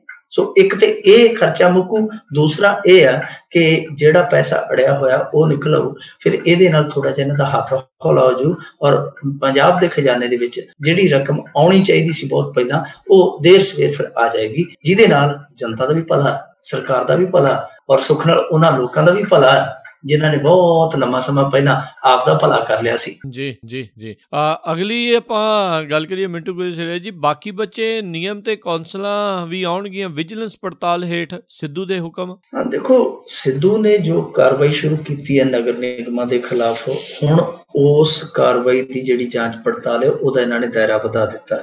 ਦਾਇਰਾ ਇਉਂ ਵਧਾ ਦਿੱਤਾ ਕਿ ਜਿਹੜੇ ਅੱਗੇ ਨਗਰ ਨਿਗਮ ਰਹਿੰਦੇ ਸੀ, ਕਿਉਂਕਿ 2-4 ਨਗਰ ਨਿਗਮ ਤੇ ਇਹਨਾਂ ਨੇ ਲੈ ਲਏ ਸੀ ਪਹਿਲਾਂ ਹੀ ਸਕੰਜੇ ਦੇ ਵਿੱਚ, ਜਿੱਦਾਂ ਅੰਮ੍ਰਿਤਸਰ ਆ, ਲੁਧਿਆਣਾ। ਹੁਣ ਜਿਹੜੇ ਬਾਕੀ ਬਚੇ ਸੀਗੇ ਨਗਰ ਨਿਗਮ, ਉਹ ਵੀ ਇਹਨਾਂ ਨੇ ਪੜਤਾਲ ਦੇ ਘੇਰੇ 'ਚ ਲੈ ਜਾਂਦੇ ਆ। ਇਸ ਤੋਂ ਇਲਾਵਾ ਜਿਹੜੀਆਂ ਨਗਰ ਪਾਲਿਕਾ, ਨਗਰ ਕੌਂਸਲਾਂ ਹੁੰਦੀਆਂ, ਉਹ ਵੀ ਵਿਜੀਲੈਂਸ ਦੀ ਜਾਂਚ ਪੜਤਾਲ ਹੇਠ ਇਹਨਾਂ ਨੇ ਲੈ ਜਾਂਦੀਆਂ। ਇਹ ਜਾਂਚ ਪੜਤਾਲ ਕਾਹਦੀ ਹੋਣੀ ਆ? ਜਾਂਚ ਪੜਤਾਲ ਇਸ ਗੱਲ ਦੀ ਹੋਣੀ ਆ ਕਿ ਜਿੱਥੇ ਸਿੰਗਲ ਟੈਂਡਰਿੰਗ ਹੋਈ ਆ, ਸਿੰਗਲ ਟੈਂਡਰਿੰਗ ਦਾ ਭਾਵ ਇਹ ਆ ਕਿ ਇੱਕ ਧਿਰ ਦੀ ਜਿਹੜੀ ਉਹ ਟੈਂਡਰਿੰਗ ਆਈ ਆ ਤੇ ਇੱਕ ਧਿਰ ਨੂੰ ਅਲਾਟਮੈਂਟ ਕਰ ਦਿੱਤੀ ਗਈ, ਜਦਕਿ ਨਿਯਮ ਇਸ ਤਰ੍ਹਾਂ ਨਹੀਂ ਕਹਿੰਦੇ। ਨਿਯਮ ਇਸ ਤੋਂ ਉਲਟ ਨੇ ਕਿ ਘੱਟੋ ਘੱਟ 3 ਟੈਂਡਰ ਲੈਣ ਵਾਲੇ ਬੋਲੀਦਾਤਾ 3 ਘੱਟੋ ਘੱਟ ਹੋਣੇ ਚਾਹੀਦੇ ਆ। ਸੋ ਇੱਕ ਮਸਲਾ ਇਹ ਹੈ। ਦੂਸਰਾ ਇਹ ਹੈ ਕਿ ਬਹੁਤ ਸਾਰੀਆਂ ਥਾਵਾਂ ਤੇ ਏਦਾਂ ਹੋਇਆ ਕਿ ਜਿਹੜੇ ਟੈਂਡਰ ਦਿੱਤੇ ਗਏ ਉਹ ਖਾਸ ਬੰਦਿਆਂ ਨੂੰ ਦਿੱਤੇ ਗਏ। ਜਿਵੇਂ ਇੱਕ ਉਦਾਹਰਨ ਆਈ ਹੈ ਕੱਲ ਹੀ ਸਾਹਮਣੇ, ਜਗਰਾਉਂ ਦਾ ਜਿਹੜਾ ਇੱਕ ਕੌਂਸਲਰ ਸੀ ਉਸ ਸਮੇਂ ਦਾ, ਅਕਾਲੀ ਕੌਂਸਲਰ ਸੀ, ਸ਼ਾਇਦ ਕੌਂਸਲ ਦਾ ਪ੍ਰਧਾਨ ਵੀ ਬਣਿਆ ਬਾਅਦ ਦੇ ਵਿੱਚ।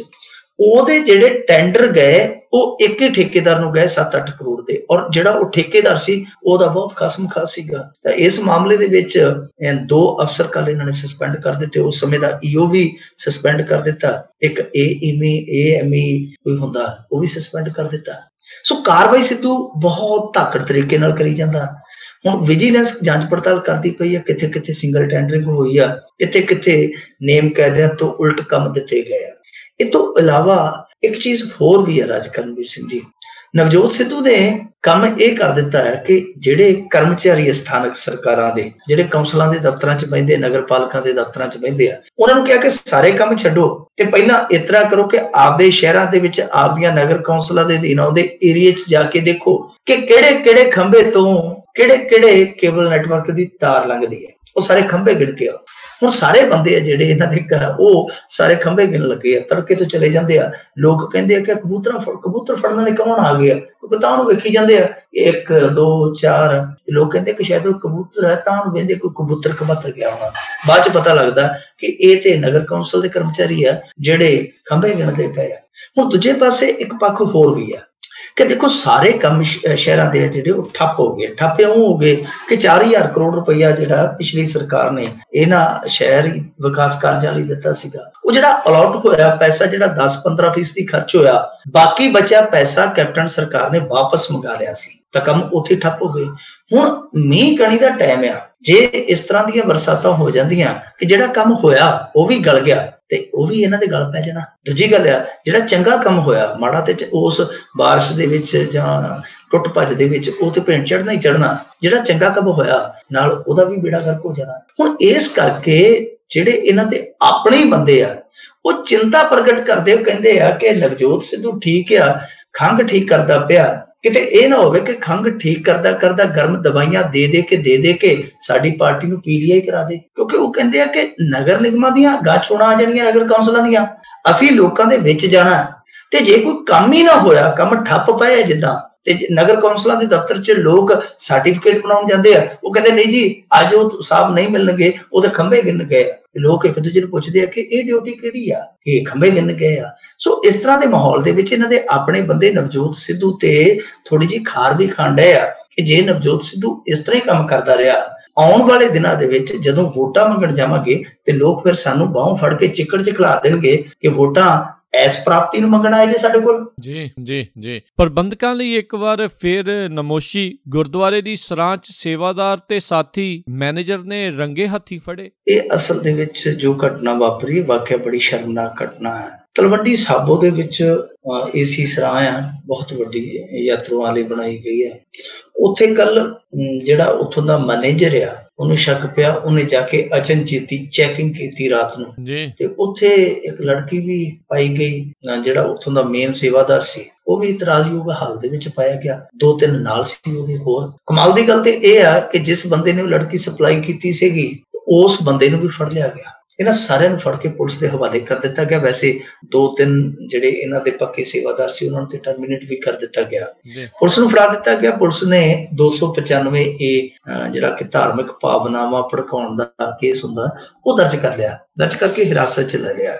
ਪਰ ਠੀਕ ਹੈ, ਰਾਜ ਕਰਨਵੀਰ ਸਿੰਘ ਜੀ ਕੇ ਮੈਨੇਜਰ ਨੇ ਆਪਣੀ ਡਿਊਟੀ ਅਦਾ ਕੀਤੀ, ਪੁਲਿਸ ਨੇ ਆਪਣਾ ਫਰਜ਼ ਨਿਭਾ ਦਿੱਤਾ, ਸਾਰਾ ਕੁਝ ਠੀਕ ਹੋ ਗਿਆ। ਪਰ ਸਵਾਲ ਤੇ ਪ੍ਰਬੰਧ ਤੇ ਆ ਨਾ ਕਿ ਇਹੋ ਜਿਹੇ ਕੰਮ ਕਿਉਂ ਹੁੰਦੇ ਆ, ਔਰ ਖਾਸ ਤੌਰ ਤੇ ਤਲਵੰਡੀ ਸਾਬੋ 'ਚ ਕਿਉਂ ਹੁੰਦੇ ਆ। ਮੈਂ ਤੁਹਾਨੂੰ ਬਹੁਤ ਕਿੱਸੇ ਸੁਣਾ ਸਕਦਾ, ਪਰ ਗੱਲ ਇਹ ਆ ਕਿ ਜਿੰਨਾ ਵੀ ਇਹ ਚੱਕਾਂਗੇ ਚੱਕਾ ਤੇ ਢਿੱਡ ਨੰਗਾ ਹੋਣਾ ਜੀ। ਅੱਛਾ ਦੇਖੋ, ਇਸ ਇਲਾਕੇ ਦੇ ਵਿੱਚ ਤੁਹਾਨੂੰ ਉਹ ਘਟਨਾ ਯਾਦ ਹੀ ਹੋਣੀ ਆ ਜਦੋਂ ਮਾਝੇ ਦੇ ਇੱਕ ਅਕਾਲੀ ਆਗੂ ਦਾ ਪੀਏ ਫੜਿਆ ਗਿਆ ਸੀ ਗੁਰਦੁਆਰੇ 'ਚ, ਇੱਥੋਂ ਦੇ ਗੁਰਦੁਆਰੇ ਸੀ ਉਹ ਇੱਥੋਂ ਫੜਿਆ ਗਿਆ ਸੀ ਸਰਾਹ ਦੇ ਵਿੱਚੋਂ। ਇੱਕ ਹੋਰ ਘਟਨਾ ਵਾਪਰੀ ਸੀ ਕਿ ਇੱਥੇ ਇਸੇ ਥਾਂ ਤੇ 1.5-2 ਸਾਲ ਪਹਿਲਾਂ, 1.5 ਸਾਲ ਹੋਇਆ ਹੋਣਾ, ਕਿ ਇੱਕ ਬੱਚੇ ਦੇ ਨਾਲ ਕੁਕਰਮ ਕੀਤਾ ਗਿਆ ਸੀ ਸੇਵਾਦਾਰ ਵੱਲੋਂ, ਉਹਦਾ ਵੀ ਬਹੁਤ ਰੌਲਾ ਪਿਆ। ਇੱਥੇ ਇਸੇ ਤਰ੍ਹਾਂ ਇੱਕ ਸੇਵਾਦਾਰ ਦੇ ਘਰੇ ਜਾ ਪਿਆ ਸੀਗਾ, ਉਹ ਵੀ ਮਸਲਾ ਬਹੁਤ ਜ਼ਿਆਦਾ ਵਿਗੜਿਆ ਸੀ। ਇੱਕ ਹੋਰ ਖਬਰ ਆਈ ਸੀਗੀ ਕਿ ਇੱਕ ਕੁਆਟਰਾਂ ਦੇ ਵਿੱਚੋਂ ਇਸੇ ਤਰ੍ਹਾਂ ਹੀ ਰੰਗੇ ਹੱਥੀ ਫੜਿਆ ਗਿਆ ਸੀ, ਬਹੁਤ ਵੱਡਾ ਸੇਵਾਦਾਰ, ਤੇ ਉਹਨੇ ਵੀ ਚੋਲਾ ਜਿਹੜਾ ਬਹੁਤ ਲੰਮਾ ਪਾਇਆ ਹੁੰਦਾ ਸੀਗਾ। ਸੋ ਇਸ ਤਰ੍ਹਾਂ ਦੀਆਂ ਜਿਹੜੀਆਂ ਗੱਲਾਂ ਵਾਪਰਦੀਆਂ ਵਾਰ-ਵਾਰ, ਇਹ ਕਿਉਂ? ਕਮੀ ਕਿੱਥੇ ਆ? ਪ੍ਰਬੰਧ 'ਚ ਅਣਗਹਿਲੀ ਕਿੱਥੇ ਆ? ਇਹ ਸੋਚਣ ਵਿਚਾਰਨ ਵਾਲੀ ਗੱਲ ਆ। ਜਿਨ੍ਹਾਂ ਨੇ ਕਰਤੂਤ ਕੀਤੀ ਆ ਉਹਨਾਂ ਨੇ ਤੇ ਅੱਤ ਦਰਜੇ ਦੀ ਸ਼ਰਮਨਾਕ ਕਰਤੂਤ ਕੀਤੀ ਆ ਕਿ ਜਿਹੜੇ ਲੋਕ ਉੱਥੇ ਪ੍ਰਬੰਧ ਦਾ ਹਿੱਸਾ ਨੇ, ਜੇ ਉਹ ਹੀ ਇਸ ਤਰ੍ਹਾਂ ਦੀਆਂ ਹਰਕਤਾਂ ਕਰਨ, ਇਸ ਤਰ੍ਹਾਂ ਦੀਆਂ ਉਹ ਉੱਥੇ ਆਪਹੁਦਰੀਆਂ ਕਰਨ, ਇਸ ਤਰ੍ਹਾਂ ਦੀਆਂ ਉਹ ਨਮੋਸ਼ੀਆਂ ਇਹਨਾਂ ਦੇ ਪੱਲੇ ਪਾਉਣ, ਤੇ ਫਿਰ ਦੂਜਿਆਂ ਨੂੰ ਉਹਨਾਂ ਨੇ ਕੀ ਰੋਕਣਾ? ਸਭ ਤੋਂ ਵੱਡਾ ਸਵਾਲ ਤੇ ਇਹ ਹੈ ਕਿ ਇਸ ਇਲਾਕੇ ਦੇ ਵਿੱਚ ਜੋ ਇਸ ਤਰ੍ਹਾਂ ਦੀਆਂ ਘਟਨਾਵਾਂ ਵਾਪਰਦੀਆਂ ਸਿਲਸਿਲੇਵਾਰ, ਇਹਨਾਂ ਘਟਨਾਵਾਂ ਨੂੰ ਰੋਕਿਆ ਕਿਉਂ ਨਹੀਂ ਜਾਂਦਾ? ਇਹ ਸਭ ਤੋਂ ਵੱਡਾ ਸਵਾਲ ਆ। ਪਰ ਇਸ ਘਟਨਾ ਦੇ ਨਾਲ ਇੱਕ ਵਾਰੀ ਫੇਰ ਗੁਰਦੁਆਰਾ ਪ੍ਰਬੰਧ ਨੂੰ ਬਹੁਤ ਵੱਡੀ ਨਮੋਸ਼ੀ ਝੱਲਣੀ ਪਈ ਹੈ। ਜੀ ਜੀ ਜੀ। ਅਗਲੀ ਆਪਾਂ ਜਾਂਦੇ ਜਾਂਦੇ ਅੱਜ ਦੀ ਅਖੀਰਲੀ ਗੱਲ ਕਰ ਲੈਂਦੇ ਆ। ਕਮਾਲ ਦੀ ਗੱਲ ਹੀ ਆ ਵੀ ਰਾਹ ਨਾ ਮਿਲਣ ਤੇ ਡਰਾਈਵਰ ਨੂੰ ਗੋਲੀ ਮਾਰ ਕੇ ਭੱਜ ਗਏ ਕਈ ਸਵਾਰ। ਆਪਾਂ ਪਿਛਲੇ ਦਿਨਾਂ ਦੇ ਵਿੱਚ, ਪਿਛਲੇ ਸਾਲਾਂ 'ਚ ਵੀ ਇਹ ਗੱਲਾਂ ਕਰਦੇ ਰਹੇ ਆ ਵੀ ਕਿੱਦਾਂ ਅਸਲੀਆ ਦੇ ਲਾਇਸੈਂਸ ਬਹੁਤ ਜ਼ਿਆਦਾ ਬਣੇ ਨੇ, ਕੀ ਉਸ ਦਾ ਮਾੜਾ ਅਸਰ? ਬਿਲਕੁਲ ਬਿਲਕੁਲ ਰਾਜ ਕਰਨਵੀਰ ਸਿੰਘ ਜੀ, ਇੱਥੇ ਅਸਲਾ ਲਾਇਸੈਂਸ ਤੇ ਇਸ ਤਰ੍ਹਾਂ ਬਣੇ ਆ ਨਾ, ਮੈਂ ਤੁਹਾਨੂੰ ਆਪਦੇ ਇਲਾਕੇ ਦੀ ਗੱਲ ਦੱਸ ਸਕਦਾ ਕਿ ਸਾਡੇ ਇੱਥੇ ਜਦੋਂ 1.5 ਸਾਲ ਰਹਿ ਗਿਆ ਸੀ ਨਾ ਵੋਟਾਂ ਨੂੰ ਬਿਲਕੁਲ ਨੇੜੇ ਆ ਗਏ ਸੀਗੇ, ਤਾਂ ਉਸ ਸਮੇਂ ਜਿਹੜੇ ਇੱਥੋਂ ਦੇ ਮੋਹਤਬਾਰ ਸੀ, ਇੱਥੋਂ ਦੇ ਜਥੇਦਾਰ ਸੀ, ਉਹ ਲੋਕਾਂ ਦੇ ਘਰਾਂ 'ਚ ਜਾ ਕੇ ਪੁੱਛਦੇ ਸਨ ਕਿ ਅਸਲਾ ਦਾ ਲਾਇਸੈਂਸ ਤੁਹਾਡਾ ਬਣ ਗਿਆ ਜਾਂ ਅਸਲਾ ਦਾ ਲਾਇਸੈਂਸ ਰਹਿੰਦਾ? ਜੇ ਕੋਈ ਕਹਿੰਦਾ ਰਹਿੰਦਾ ਤਾਂ ਕਹਿੰਦੇ ਦੱਸ ਕੀ ਕਰਦਾ ਪਿਆ, ਜਾ ਕੇ ਫਾਈਲ ਭਰ ਕੇ ਆ ਤੇ ਫਲਾਣੇ ਤੋਂ ਕਰਾ ਸਾਈਨ ਤੇ ਆਪਦਾ ਨਿਬੇੜ ਕੰਮ। ਦੇਖੋ ਇਸ ਤਰ੍ਹਾਂ ਅਸਲੇ ਦੇ ਲਾਇਸੈਂਸ ਵੰਡੇ ਗਏ ਆ ਮੁਕਤਸਰ, ਬਠਿੰਡਾ, ਮਾਨਸਾ ਇਲਾਕੇ ਦੇ ਵਿੱਚ, ਜਿਸ ਤਰ੍ਹਾਂ ਰਿਓੜੀਆਂ ਵੰਡੀ ਦੀਆਂ, ਟੋਫੀਆਂ ਵੰਡੀ। ਉਹ ਹਥਿਆਰ ਜਦੋਂ ਲੋਕੀ ਚੁੱਕਦੇ ਆ ਨਾਲ, ਭਾਵੇਂ ਸ਼ਾਨ ਲਈ ਚੁੱਕਦੇ ਆ, ਝੂਠੀ ਆਨ-ਬਾਨ ਲਈ ਚੁੱਕ ਲੈਂਦੇ ਆ, ਫੁਕਰ ਪਾਉਣੇ ਲਈ ਚੁੱਕ ਲੈਂਦੇ ਆ, ਪਰ ਕਿਤੇ ਨਾ ਕਿਤੇ ਗੁੱਸੇ ਦੇ ਵਿੱਚ ਆ ਕੇ ਉਹਨਾਂ ਦੀ ਵਰਤੋਂ ਹੋ ਜਾਂਦੀ। ਹੁਣ ਇੱਕ ਇਹ ਪੱਖ ਆ, ਦੂਸਰਾ ਪੱਖ ਰਾਜ ਕਰਨਵੀਰ ਸਿੰਘ ਜੀ ਹੋ ਰਿਹਾ। ਦੂਸਰਾ ਪੱਖ ਕੀ ਹੈ ਕਿ ਇੱਥੋਂ ਦੀ ਮੰਡੀਰ ਰਾਜਸਥਾਨ ਨੂੰ ਨਿਕਲ ਜਾਂਦੀ ਆ। ਅੱਜ ਜਦੋਂ ਅਸੀਂ ਹਨੂਮਾਨਗੜ੍ਹ ਨੂੰ ਜਾਈਏ, ਸਾਡੇ ਪਿੰਡਾਂ ਤੋਂ ਪਿਛਲੇ ਪਾਸੇ ਰਾਜਸਥਾਨ ਸ਼ੁਰੂ ਹੁੰਦਾ ਤੇ ਇੱਥੋਂ ਸਾਡੇ ਪਿੰਡ ਤੋਂ ਥੋੜਾ ਜਿਹਾ ਘੰਟੇ ਦੀ ਦੂਰੀ ਤੇ ਜਾ ਕੇ ਹਨੂਮਾਨਗੜ੍ਹ ਆ। ਹਨੂਮਾਨਗੜ੍ਹ ਤੋਂ ਅੱਗੇ ਨਾਲੀ ਆਉਂਦੀ ਆ, ਨਾਲੀ ਦੇ ਨਾਲ ਅੱਗੇ ਜਾ ਕੇ ਤਲਵਾੜਾ ਆਉਂਦਾ, ਉਸ ਤਲਵਾੜੇ ਚਲੇ ਜਾਂਦੇ ਆ। ਉੱਥੋਂ ਉਹ ਕੰਮ ਕਰਦੇ ਆ ਸ਼ਿਕਲੀਗਰ, ਜਿਹੋ ਜਿਹਾ ਵੀ ਉਹਨਾਂ ਨੂੰ ਪਿਸਤੌਲ ਚਾਹੀਦਾ ਉੱਥੋਂ ਲੈ ਆਉਂਦੇ। ਯੂਪੀ ਦੇ ਵਿੱਚੋਂ ਜਿਹੋ ਜਿਹਾ ਪਿਸਤੌਲ ਹੁੰਦਾ ਲੈ ਆਉਂਦੇ ਆ। ਇੱਥੇ 15-15 ਸਾਲ ਦੇ ਕਾਕੇ ਵੀ ਆ ਜਿਹੜੇ ਉਹ ਡੱਬਾਂ ਦੇ ਵਿੱਚ ਪਿਸਤੌਲ ਲਾਈ ਫਿਰਦੇ ਆ। ਅਸਲਾ ਲਾਇਸੈਂਸੀ ਤੇ ਇੱਕ ਸਮੱਸਿਆ ਹੈ ਹੀ ਹੈ, ਇੰਨਾ ਜ਼ਿਆਦਾ ਮੇਰੇ ਖਿਆਲ ਦੇ ਨਾਲ ਇੰਡੀਆ ਦੇ ਵਿੱਚੋਂ ਦੂਸਰੇ ਵੱਡੇ ਰਾਜ ਦੇ ਵਿੱਚੋਂ ਅਸਲੇ ਦੇ ਪੱਖੋਂ ਅਸੀਂ ਆਉਂਦੇ ਹਾਂ।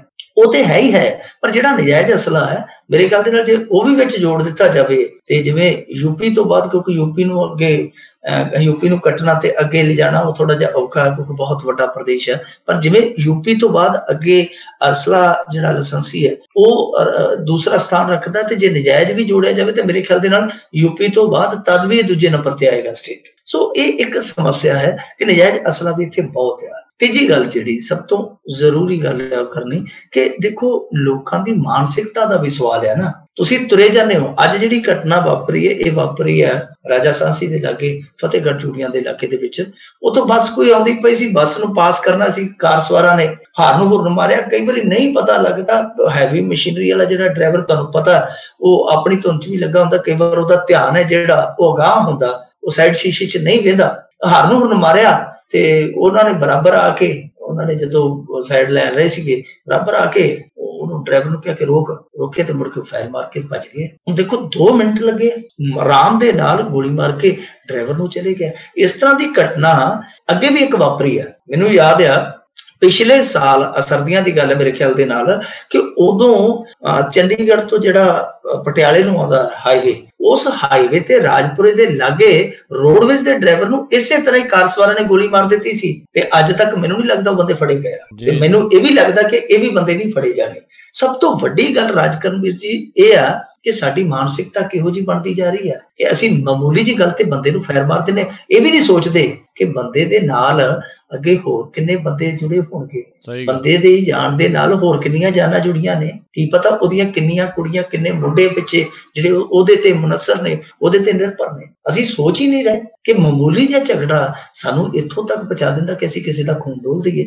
ਦੂਜੀ ਗੱਲ ਰਾਜਕਰਨਵੀਰ ਸਿੰਘ ਜੀ ਇਹ ਆ ਕਿ ਦੇਖੋ ਅਸਲਾ ਇਸ ਤਰ੍ਹਾਂ ਚੱਕ ਕੇ ਲੋਕ ਸੜਕਾਂ ਤੇ ਤੁਰੇ ਫਿਰਦੇ ਆ, ਪੁਲਿਸ ਕਿੱਥੇ ਆ? ਪੁਲਿਸ ਕਿੱਥੇ ਆ? ਚਲੋ ਕਰਜ਼ਾ ਮਾਫ ਕਰਨਾ ਉਹ ਤੇ ਕੇਂਦਰ ਤੇ ਇਹ ਨਿਰਭਰ ਨੇ, ਜਾਂ ਹੋਰ ਸਕੀਮਾਂ ਲਾਗੂ ਕਰਨੀਆਂ ਨੇ, ਉਹਦੇ ਲਈ ਪੈਸਾ ਚਾਹੀਦਾ। ਜਿਹੜਾ ਆ ਅਮਨ ਕਾਨੂੰਨ ਦਾ ਮੁੱਦਾ ਹੈ, ਇਹਦੇ ਤੇ ਤਾਂ ਕੁਛ ਨਹੀਂ ਕਰਨ ਦੀ ਜ਼ਰੂਰਤ। ਤੁਹਾਡੇ ਕੋਲ ਪੁਲਿਸ ਆ, 80,000 ਨਫਰੀ ਹੈ ਤੁਹਾਡੇ ਕੋਲ, ਪੁਲਿਸ ਦੇ ਕੋਲ ਹਥਿਆਰ ਵੀ ਹੈ, ਪੁਲਿਸ ਦੇ ਕੋਲ ਸਾਰੀ ਮਸ਼ੀਨਰੀ ਹੈ, ਉਹ ਤੇ ਤੁਸੀਂ ਕਿਤੋਂ ਨਹੀਂ ਲੈਣ ਜਾਣੀ। ਤੁਸੀਂ ਆਪਣਾ ਪ੍ਰਬੰਧ ਠੀਕ ਕਰੋ। ਪਰ ਕਮਾਲ ਦੀ ਗੱਲ ਆ ਕਿ ਲੋਕ ਆਉਂਦੇ ਆ, ਗੋਲੀ ਮਾਰ ਕੇ ਨਿਕਲ ਜਾਂਦੇ ਆ। ਉਹ ਏਦਾਂ ਲੱਗਦਾ ਕਿ ਜਿੱਦਾਂ ਉਹ ਸਟੇਟ ਨੂੰ ਸਟੇਟ ਸਮਝਦੇ ਨਹੀਂ, ਉਹ ਤੇ ਸਮਝਦੇ ਆ ਕਿ ਸਾਡੀ ਖਾਲਾ ਜੀ ਦਾ ਖੇਤ ਆ, ਜਿੱਥੋਂ ਮਰਜ਼ੀ ਗਾਜਰ ਪੁੱਟ ਲਈਏ, ਜਿੱਥੋਂ ਮਰਜ਼ੀ ਮੂਲੀ ਪੱਟ ਲਈਏ, ਜਾਂ ਜਿੱਥੋਂ ਮਰਜ਼ੀ ਝਾੜ ਦਈਏ, ਸਾਨੂੰ ਕੋਈ ਰੋਕ ਟੋਕ ਹੀ ਨਹੀਂ। ਜੀ ਜੀ ਬਿਲਕੁਲ ਇਹੀ ਹਾਲਾਤ ਜਿਹੜੇ ਵਾਕਿਆ ਹੀ ਬਣੇ ਪਏ ਨੇ। ਤੇ ਮਿੰਟੂ ਜੀ ਬਹੁਤ ਬਹੁਤ ਤੁਹਾਡਾ ਧੰਨਵਾਦ ਕਰਦੇ ਹਾਂ, ਤੁਸੀਂ ਜਿਹੜੇ ਜੀ ਸਾਡੇ ਨਾਲ ਜੁੜੇ, ਇਹਨਾਂ ਖਬਰਾਂ ਬਾਰੇ ਸਾਨੂੰ ਵਿਸਤਾਰ ਜਾਣਕਾਰੀਆਂ ਦਿੱਤੀਆਂ। ਅਗਲੀ ਵਾਰ ਤੱਕ ਲਈ ਬਹੁਤ ਬਹੁਤ ਧੰਨਵਾਦ, ਬਹੁਤ ਮਿਹਰਬਾਨੀ। ਸਤਿ ਸ੍ਰੀ ਅਕਾਲ। ਸਤਿ ਸ੍ਰੀ ਅਕਾਲ। ਤੇ ਸਰੋਤਿਓ ਇੱਥੇ ਹੀ ਸਾਡਾ ਅੱਜ ਦਾ ਇਹ ਪ੍ਰੋਗਰਾਮ ਖਬਰ ਤੇ ਨਜ਼ਰੋਂ ਸਮਾਪਤ ਹੈ। ਮਿਲਾਂਗੇ ਅਗਲੇ ਪ੍ਰੋਗਰਾਮ 'ਚ, ਉਦੋਂ ਤੱਕ ਲਈ ਤੁਹਾਨੂੰ ਸਾਰਿਆਂ ਨੂੰ ਬਹੁਤ ਪਿਆਰ ਸਤਿਕਾਰ ਸਹਿਤ ਦੋਨੋਂ ਹੱਥ ਜੋੜ ਕੇ ਨਿੱਘੀ ਜਿਹੀ ਸਤਿ ਸ੍ਰੀ ਅਕਾਲ। ਜਿਉਂਦੇ ਵਸਦੇ ਰਹੋ, ਹੱਸਦੇ ਖੇਲਦੇ ਰਹੋ, ਸੁਣਦੇ ਰਹੋ ਪੰਜਾਬੀ ਰੇਡੀਓ USA।